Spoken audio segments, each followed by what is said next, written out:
Good day, lovely people. It's Professor Matt, and welcome again to the Too Many Guys Soccer Show History. That's right, because this is the second episode of this year's ongoing series investigating the intersection between football and decolonization. The first episode was on Nkrumah's Ghana. This is the first of really what's kind of a two-part series within a larger series on the 1966 World Cup in England and its intersection with decolonization. So in a way, this first episode of this micro series directly kind of connects back to the stuff we talked about in the first episode, because we're going to talk about the African boycott of the tournament and what that was all about and what did it ultimately achieve. The next episode, which I plan on recording, geez, probably sometime in May. So probably a month from now, maybe give or take a little less because my semester is drawing rapidly to a close. Although, I'm also teaching summer one. Will be on North Korea and its involvement in the tournament and what that meant for Afro-Asian nations. Right, because the North Koreans don't just show up. They also advance out of the group stage. They knock out Italy. So more about that next month. Uh, Also, you're probably seeing me and perhaps even hearing me much more clearer, because my dear lovely wife got me a brand new podcasting camera. Early birthday present. So it's cool. I think the quality looks a lot better. But anyway, I digress. Big ups my wife. So the 1966 World Cup. Right. And when we remember that, we remember, well, particularly I guess if you're English, it on the one and only time, before this recording, it came home, right? England actually did the business and won an international tournament on home soil. Uh, right. And also too, I guess we remember the sort of breakout or the coming of a few really great players. In particular, Subio, more about him in a little bit, because he does kind of weirdly enter this story. Uh, and right, Gerd Mueller, and really the spine of what would be those West German teams in the 70s, right? The West Germans lose that final, but the building blocks for their very real dominance during most of the 70s was laid in this tournament. We don't really think too much about Africa, and there's a reason for that. No African teams showed up, not simply because they didn't necessarily qualify, but because they chose to boycott the tournament. And right, all 15 African nations boycotted the qualification. And indeed, they were the Federation, CAF, was fined 5,000 Swiss francs for boycotting. But that being said, the 1966 boycott was incredibly important on two fronts. The first is it did force legitimate change in terms of how FIFA awarded qualification spots for non-European countries. More about that in a second.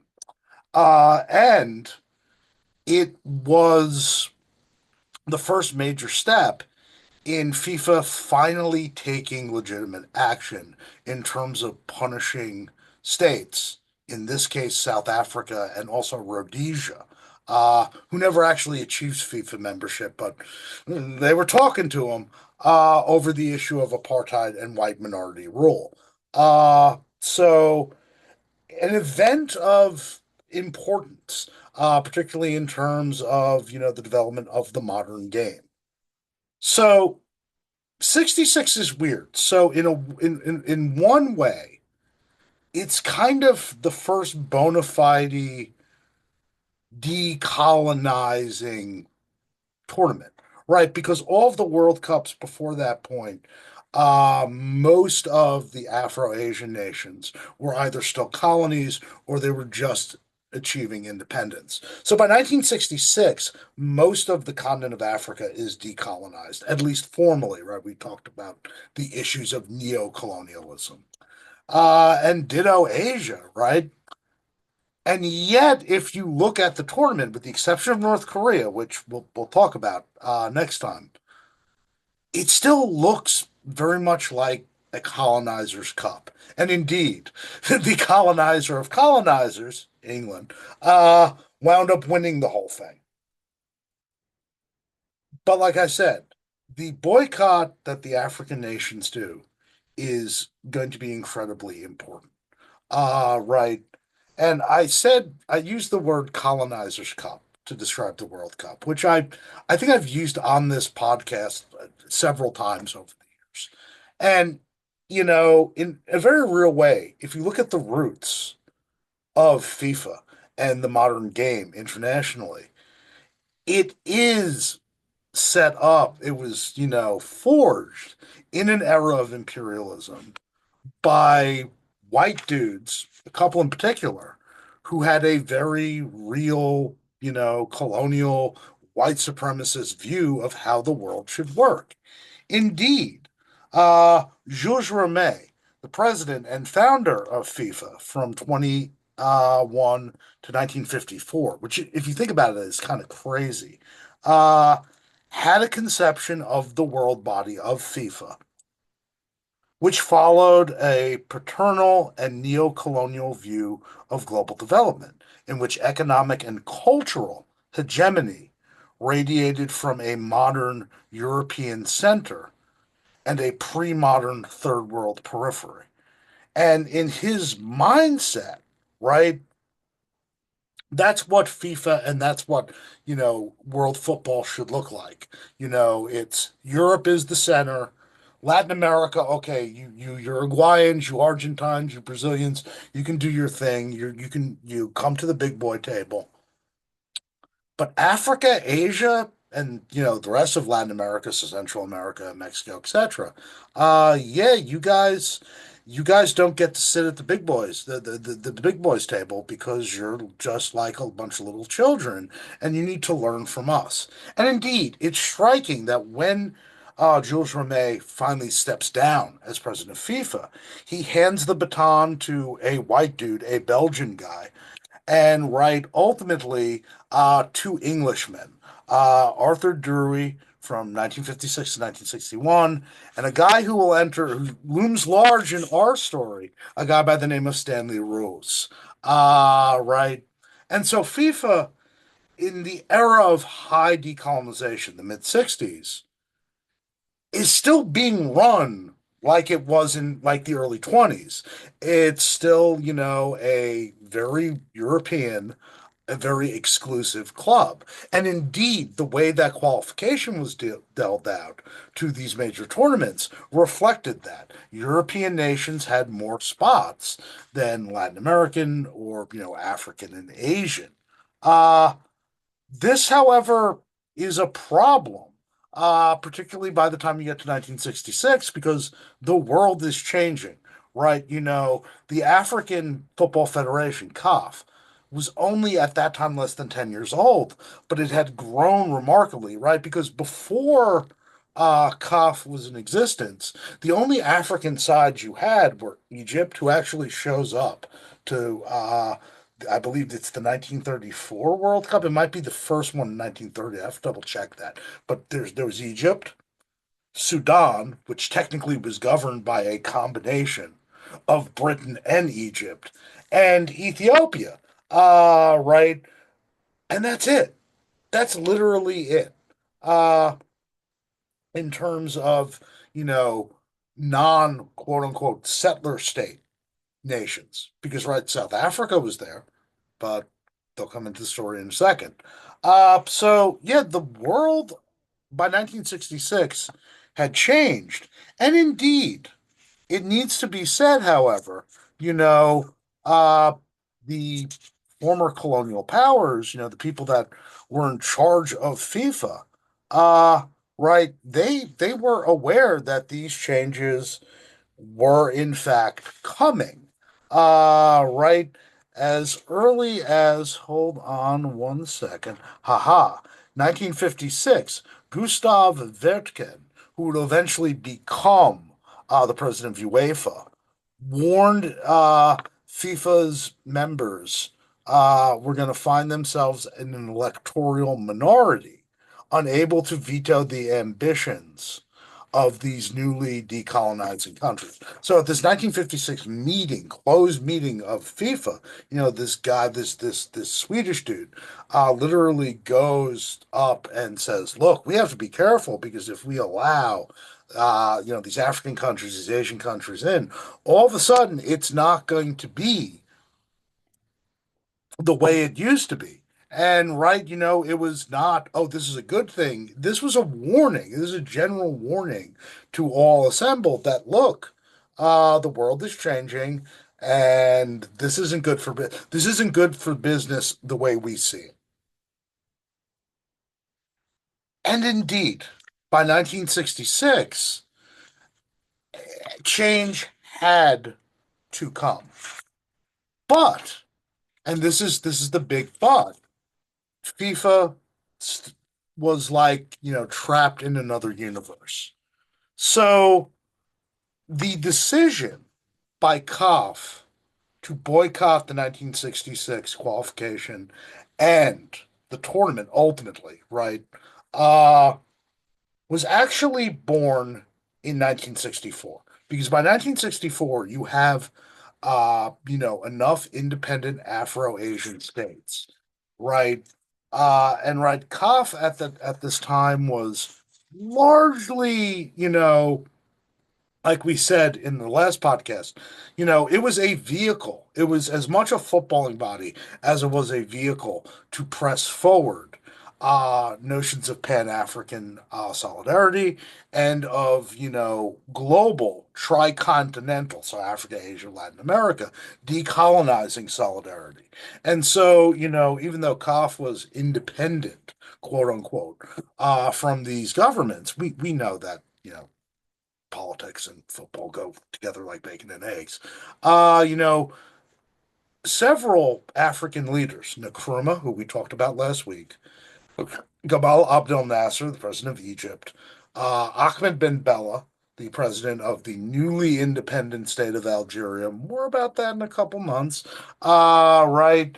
And, Sekou Touré of Guinea, they all get together and press for more African participation in international tournaments. And in 1964, right, 2 years before the World Cup, when the qualifying cycle and how things are going to be handled come out, that's when the decision to take a hard stance on a boycott comes about.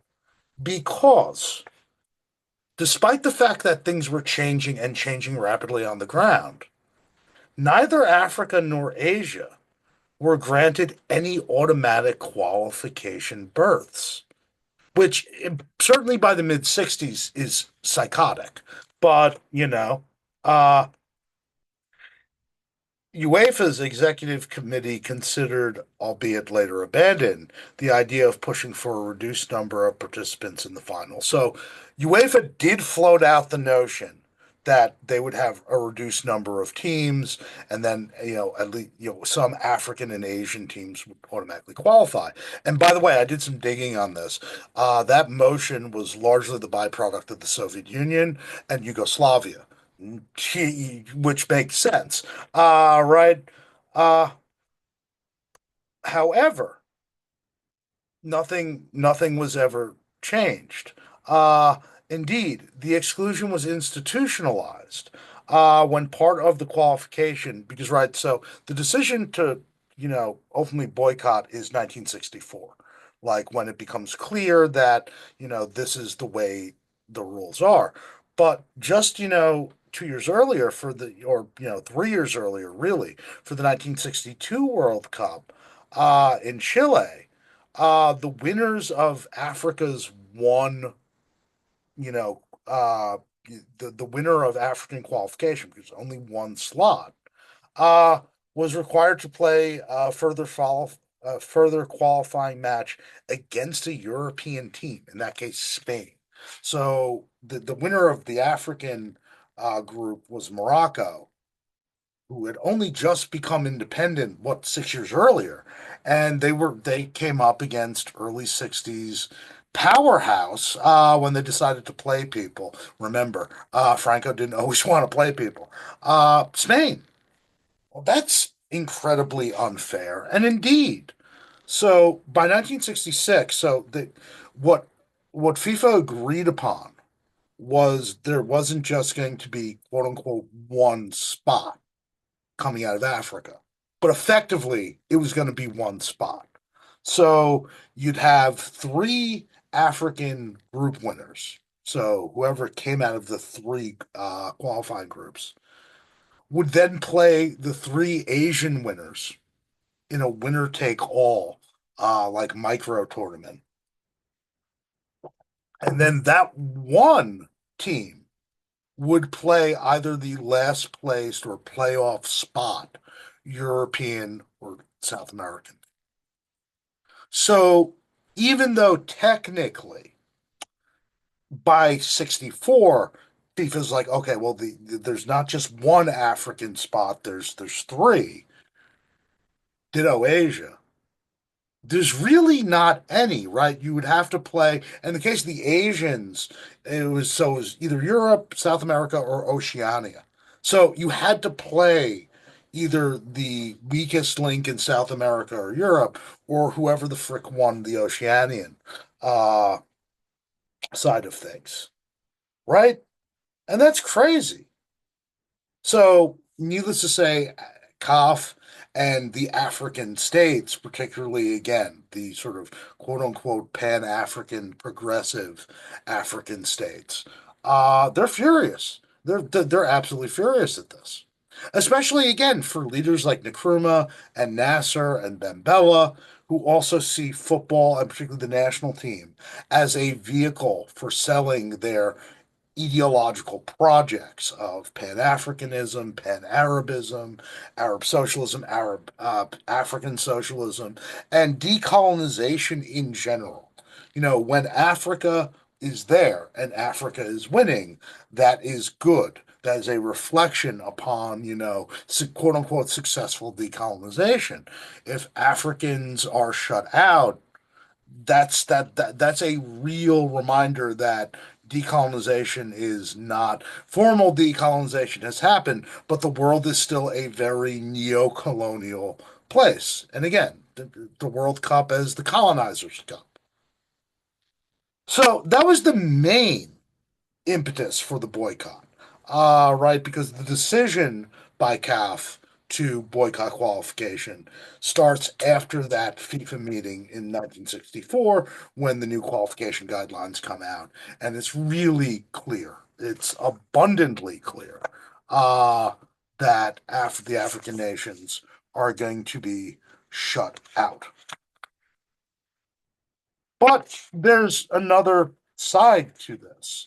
Uh, there is another side to this, and that is the question of apartheid South Africa. So, South Africa was a member of FIFA. Then, after the National Party had, won the elections in the late 40s, and the sort of global anti-apartheid movement gets kicked off, not just in Africa, but also in Western countries, like the United States, Britain, etc. They get, for a couple years in the early 60s, kind of the boot, right? Because once you get full-on decolonization in Africa, being in the later half of the 50s, no African countries want to play them literally. So in a sense, this boycott started a lot earlier because no sub-Saharan African or North African countries were going to play South Africa. So South Africa's kind of in the footballing wilderness there for a couple of years because they're they were a member of FIFA, and right, technically they could have qualified out of Africa, but Africa doesn't want to play you because you have a problem with white supremacy. So they're in the wilderness there for a couple years. But then in 1963, and I feel FIFA is horribly guilty at this, uh, they shoot South Africa a lifeline. So, despite the fact that, the African states have no interest in seeing South Africa there, right. And a lot of other countries, the entire socialist bloc, a lot of sort of left-leaning countries in Asia, etc., don't want to play them. FIFA finagles away, and the South African FA is part and parcel with this. That, okay, we can come out of Africa, right? Why don't you just move us to Asia, Oceania? And indeed, that is exactly what happens. So in 1963, after being out of the loop for a couple years, South Africa is fully readmitted into FIFA, but not as a member of Africa, as a member of Asia Oceania. Which, by the way, this is what frickin' FIFA does to apartheid states, right? Rather than just like throwing them out and leaving them out in the cold until they like improve their behavior, you just move them around. So the perfect example here would be the state of Israel. Israel was in Asia, Oceania initially. But then there came a point by like the early 70s that the only people in Asia that would play them was like Japan, South Korea, Taiwan, and straight up Iran before the Iranian Revolution. No one, no one else. And this ranged from like, places like the People's Democratic Republic of South Yemen, that was like a Marxist Leninist state in the Persian Gulf, to like, pro-Western states like Saudi Arabia, Thailand, etc. They don't want to touch Israel. So Israel doesn't they're in Asia initially, excuse me. Then they're moved to Oceania because Australia, New Zealand, and Papua New Guinea, I guess, will play them. And eventually they get moved to Europe, which in a really sick and ironic way is what I think what they always wanted. Right. So, this is what FIFA does when faced with apartheid states. They just move them around, jump around. They just move them, they just juggle them when no one else in their area wants to play them any. And so they tried the same thing with South Africa. And this infuriates uh, the African countries. And again, by the mid 60s, you have this grouping of African countries within CAF: Ghana, Egypt, Algeria, Guinea, and to a lesser degree, Mali, that take these kind of issues related to decolonization extremely seriously. And plus, South Africa playing any kind of football anywhere on the continent, even by judged by like more conservative African states like Senegal or Nigeria, right, was seen as like the final straw. Now, part of the reason why this is such a mess is because the guy who's running FIFA at this time is a perfect example of, this neo-colonial mentality and his handling of uh, these events, particularly in regards to South Africa, uh, is quite remarkable. So the guy in question is a Brit by the name of Stanley Rose. And Rose, his legacy is convoluted. It's ambiguous in some ways because, in some ways, he was a genuine modernizer. For example, when he was FIFA vice president, right, he was key in lobbying the world body to decentralize and give more power to the local continental, uh, federations, and vice versa, the local national federations, right? He also, being the architect of the 66 World Cup, he understood that this game was not just inherently global, uh, but also that it had to have global outreach. And so the 66 World Cup is really important because it is the first World Cup to be effectively internationally televised. And Stanley Rose plays a huge role in that, particularly, organizing TV rights behind the Iron Curtain with the Soviet Union, East Germany, Yugoslavia, etc. But in so many other ways, he's remarkably conservative, and he's the wrong guy for the wrong epoch. Uh, he his history with the game goes back, decades. He was an amateur footballer and a longtime ref in his native UK. And this whole, the fact that he's a ref, I think, is weirdly sort of important, especially in terms of his handling of apartheid South Africa, because his position and his decision to sort of readmit South Africa into the fold in 1963, which was one of the first major decisions he takes, was taken on this notion that football and politics, which, by the way, is literally the entire impetus for this series, not just on decolonization, but like what I do, uh, they were somehow separate, right? And his argument was always, uh, you know, the interest of sport should not be abused for political ends. Okay, if we lived in a vacuum universe, that would make sense. And the thing is, he genuinely believed this. This wasn't like double speak from Stanley Rose. He was just an old, he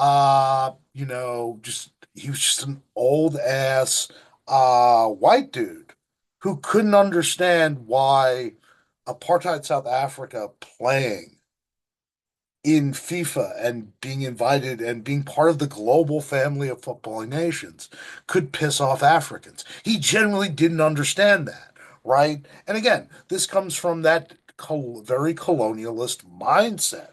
Like he's a dude from a different universe. Right? And so the African, before the decision to boycott is taken, the African Federation, but also, again, the socialist bloc, more progressive countries in Asia, go and they're like, look, you should, at the very least, you should investigate what's going on in South Africa, right before you just let these guys back into the club. And he does this. He actually goes down to South Africa, right? And he talks with the South African FA and he listens to them. And the South Africans, I guess to their credit, have like a solution for him. They're like, okay, so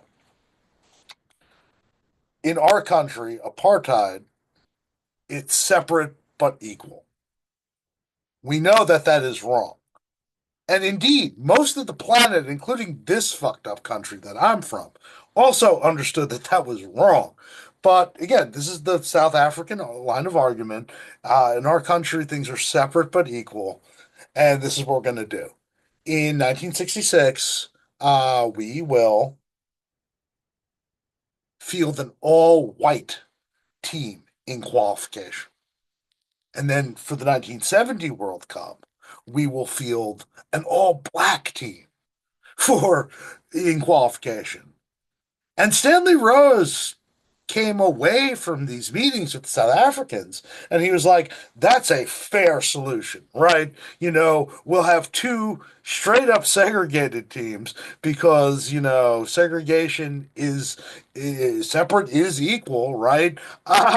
And that will be fine. So, he goes on this fact finding mission, and that's the goddamn solution he comes up with. He tries to sell this to the Africans, and he's like, look, in 66, well, they're not in Africa, they're in Asia, so you don't have to worry about that.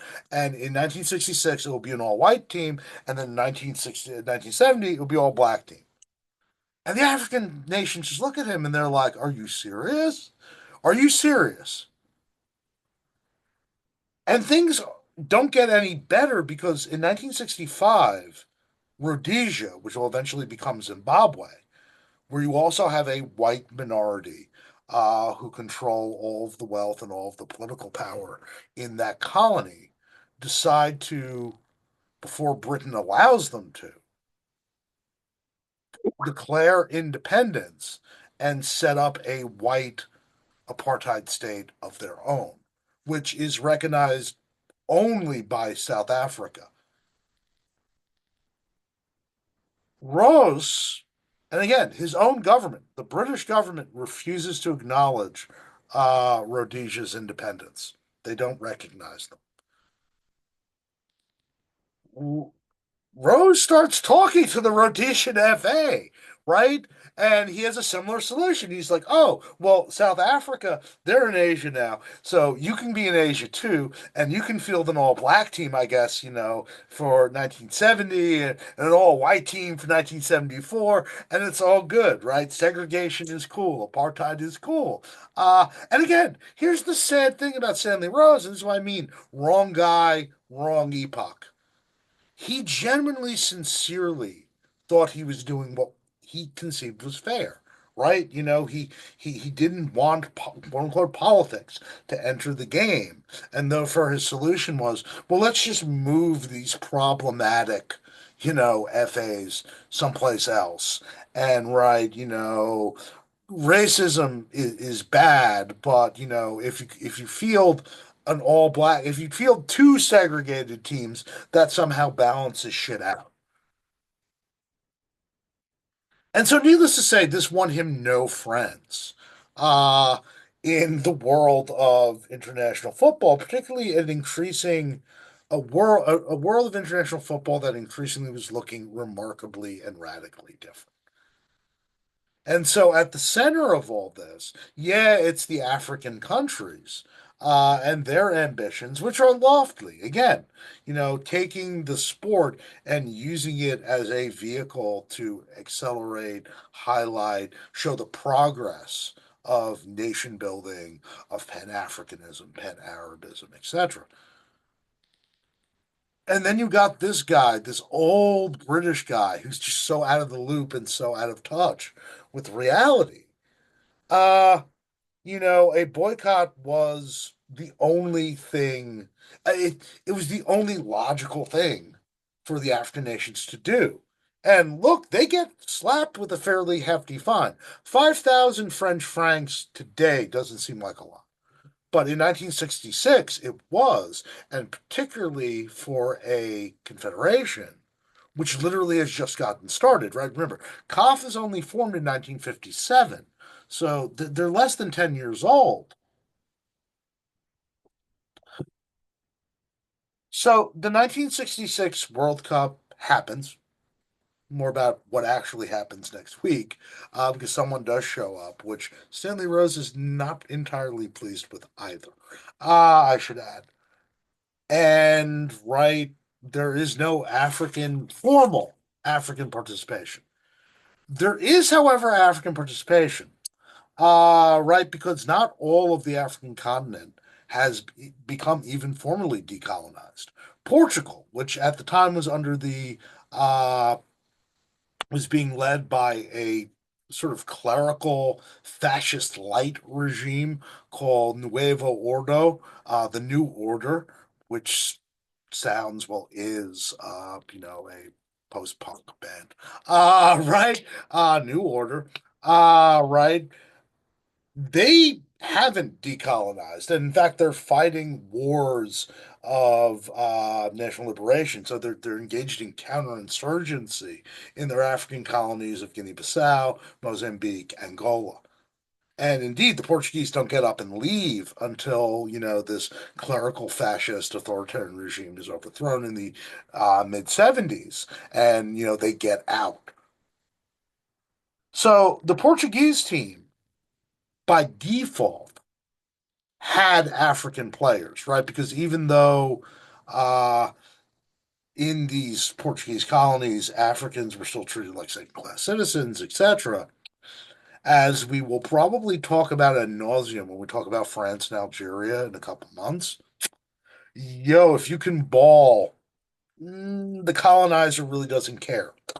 And indeed, there is African involvement, limited African involvement in the tournament because of the Portuguese team. There are four Africans on the Portuguese squad, and the one which, of course, the most famous is Asubia, who, for my money, was probably the player of that tournament, who represented Portugal. But he only represented Portugal because of imperialism, right? Because he was born, and indeed, most of his footballing, at least his early footballing career, was in Mozambique. So there is an African presence, but Africa as a continent doesn't show up. And that is a black eye for FIFA, and that is a black eye for Stanley Rose. Because it's not just, the lack of African involvement. As the 60s start turning more into the 1970s, and the pace of decolonization gets louder and louder and louder.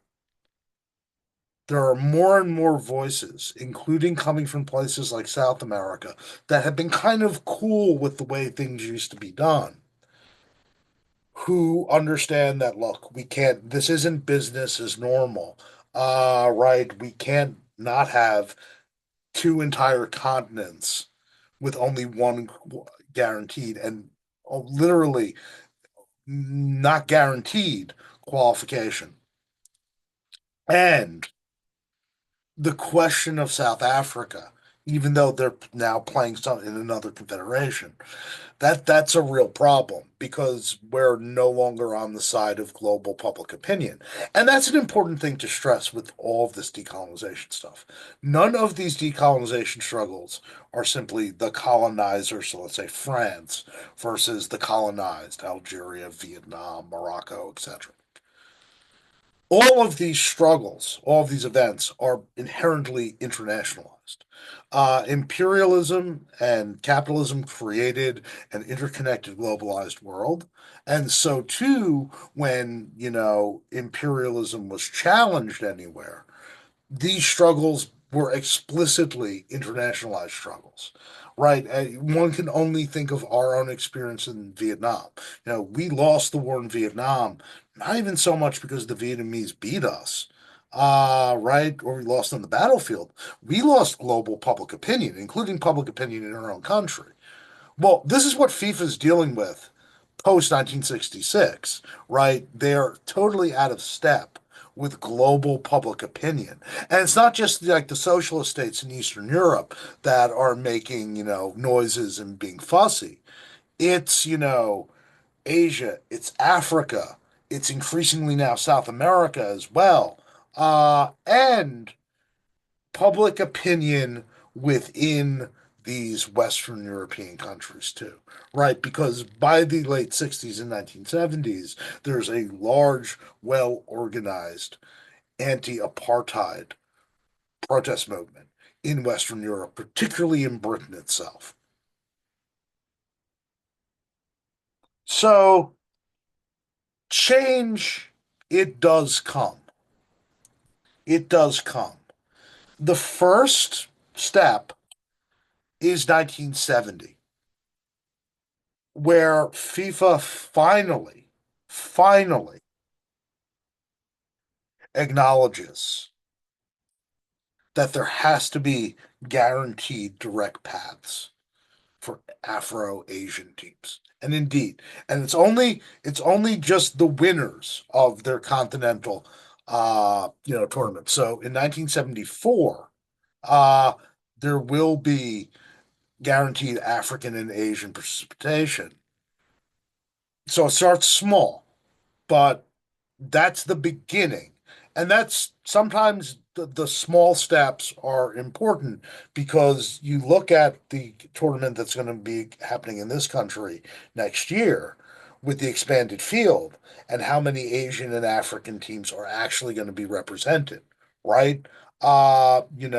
So that's a big step because up until then, like we've been saying, you were effectively someone was going to get shafted.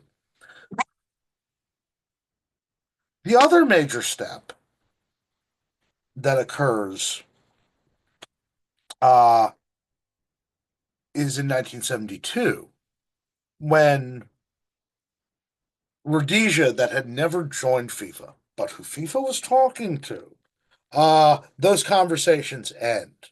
And indeed, FIFA comes out and says, we are not going to do business with these people. And the same thing happens in regard to South Africa.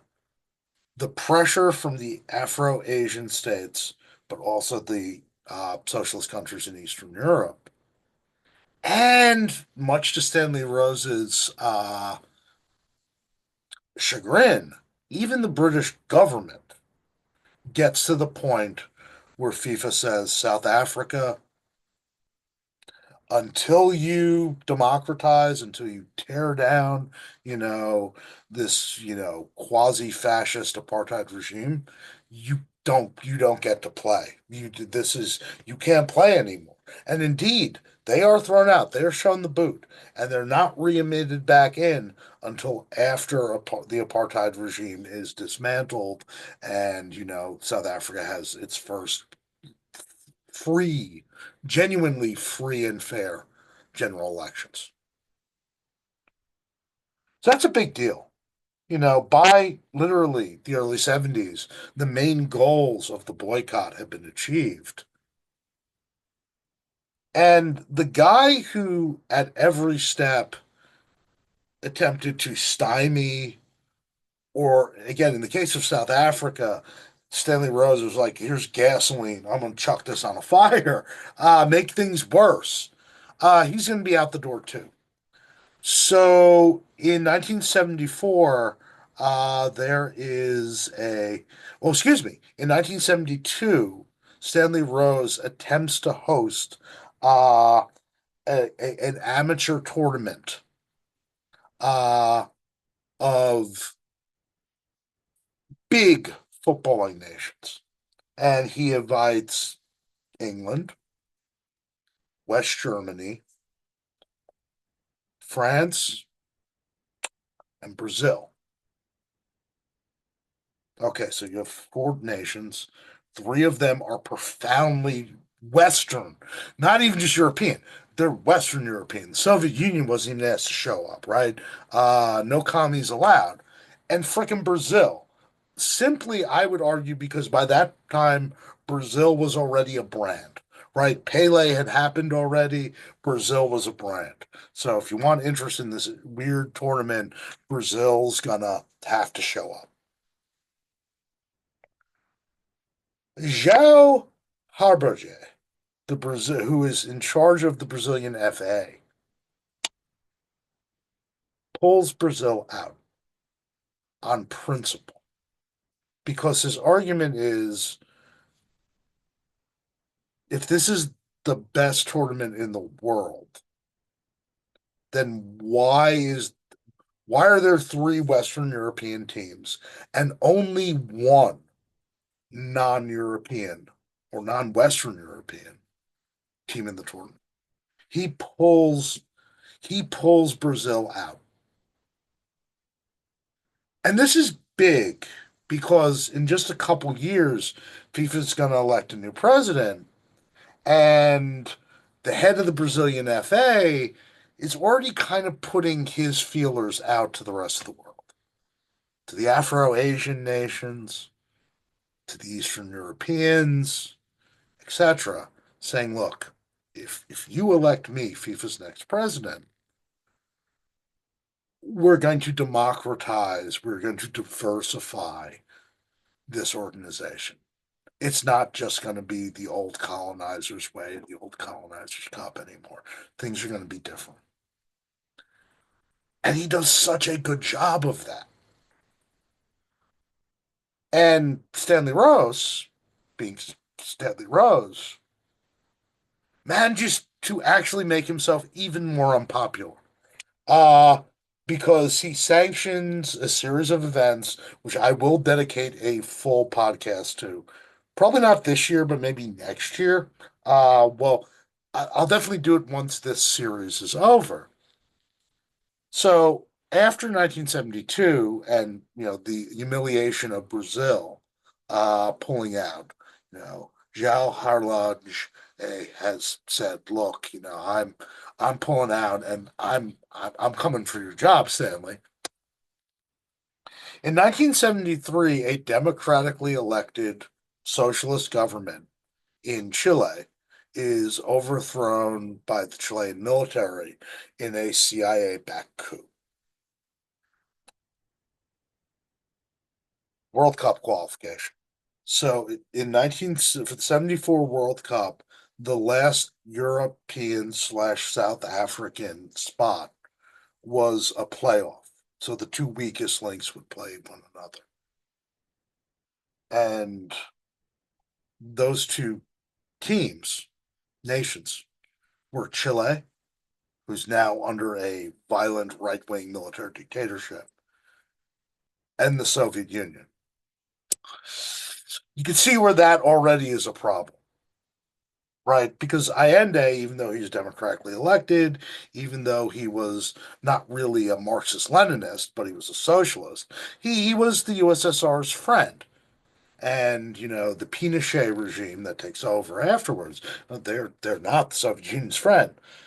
To make matters worse, the National Stadium in Santiago is used by the Pinochet regime during the first weeks of their rule after the coup effectively as a concentration camp where known leftists and other undesirable elements were packed into. This is an open air prison, most of whom then are loaded into trucks and never seen again. These are the disappeared. And everyone knew this. This was common knowledge, right? The National Stadium was used as a concentration camp. The Soviet Union says, and for my money, this is the best moment. This is this is the Soviet Union's greatest footballing moment when they say, "We ain't showing up. We're not going to play you, and we're sure as shit not going to play you in that stadium because of what you did." And they take this to FIFA and they take this to Stanley Rose and they say, "Look, we're not going to play there on principle. I don't know how the hell you want to figure it out, but we're not going to play there." Uh, they said we might play them in a neutral site. So if you want to reschedule the match in Brazil or in Timbuktu or in London, we'll show up. But we're not going to play them, and we're sure as shit not going to play them there. And Stanley Rose he did what he always did. Dear boy, you're bringing politics into the sport. How dare you? This is sport, not politics. I am not fun. Right? And so the Soviets are just like, no, no, we don't care. We won't show up to the 74 World Cup. And right, the Chilean team lines up, a whistle is blown, someone runs up the pitch, scores a goal, and then the match ends, and Chile gets that final spot for the 74 World Cup in West Germany. Right. This is an incredible embarrassment, not just for FIFA, but particularly for Rose. And again, Rose had been unpopular for years now, and this event is the final straw because that come 1974 and come the election, look, he's going to get smoked because the socialist bloc, the Afro-Asian countries, the Latin American countries that aren't being governed by pro, you know, pro-American military dictators all want this guy gone. And indeed, even some Western European countries want him gone, particularly the West Germans, because they perceive him as bad press. Like he's a problem. He's not good for business. And so actually before the election takes place, Rose steps down. And it's funny when in his short address when he steps down, he does kind of acknowledge that the world is changing. The world that and the game that he thought uh the way he understood it was gone, it was dead. And of course he was lamenting that, he was lamenting the fact that it's become too political. Well, it was always political, you jerk off. Right. And he's effectively also saying, but not explicitly saying, I really wish white people ran shit again because the world was much less complicated. Right. And we could do what we want, and we can't always do what we want now. And so, right, that head of the Brazilian FA, their president, is elected FIFA's president. And right, he delivers on his promise because it's under his stewardship and his successors that more opportunities for Asian and African countries to qualify. And the discussions that ultimately culminate in the 2002 and 2010 World Cups, where the tournaments are actually held for the first time outside of Europe or South America, uh, or should I say, the Americas. Those discussions really begin in earnest, right? And even though FIFA is far from, believe me, far from, uh, a fair, equal governing body, the realities of a decolonizing universe really get put into perspective. And change actually happens.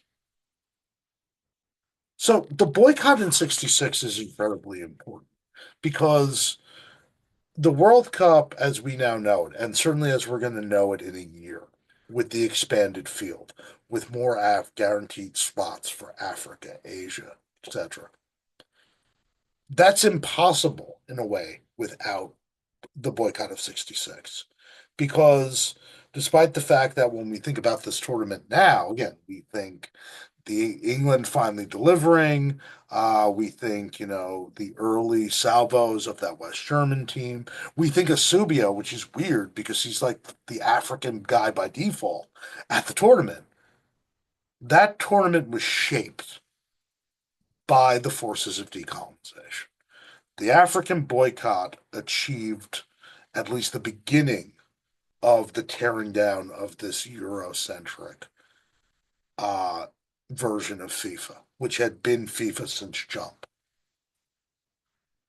And it demonstrated too, in an era where boycotts are hard, guys, that boycotts can achieve some kind of lasting change. Oh, yeah. And it also ultimately was responsible for getting South Africa the boot, which, if we look at similar situations around the globe today, I will just leave it at that.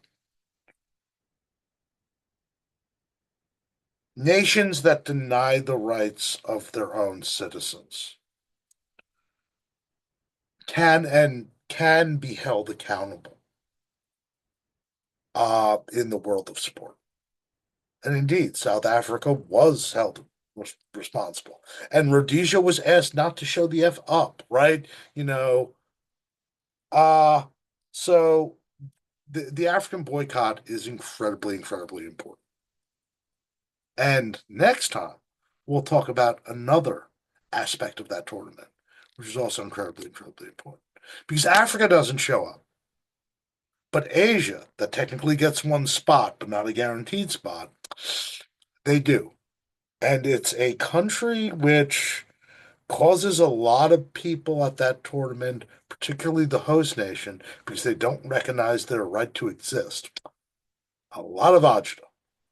That's right. When we come back next time, we're going to talk about Juche Ball, North Korea at the 1966 World Cup, and what that meant not just for the game, but also too for North Korea and its ability to sort of sell itself in this world of decolonization and its outreach to fellow Afro-Asian countries. Anyway, this is Professor Matt, and this is the Too Many Guys Soccer Show. My hope, like I said, is to get the second of this micro series within the series out sometime next month, right? And in the interim, you're going to be seeing a bit of me. I believe Stead and myself are going to record a longer format show sometime this week. And Celtic Cam and I are going to do another episode of Celtic and Scouse once both Liverpool and Celtic wrap up their respective leagues, which I think mathematically could be less than a week from now. So you may be seeing us in the not too distant future. And again, we're going to talk, about the season. We're going to talk about what both clubs need to do, or we think they need to do in the off season. But we're also going to have something pretty fun for you. So anyway, take care, my friends. I hope you all had those of you who celebrate, be Western or Eastern Christians, hope you all had a wonderful Easter. Take care of yourselves.